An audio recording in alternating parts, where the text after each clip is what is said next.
Hi everyone, today we will talk about how to fix that problem you have on your WhatsApp app.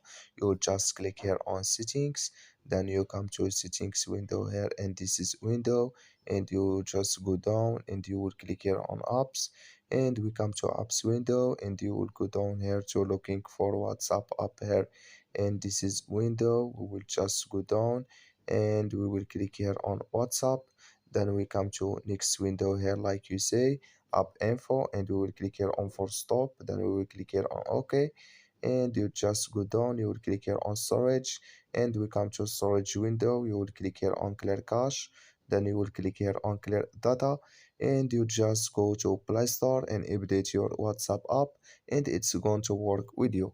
So that's all can you have to work to go to work with you.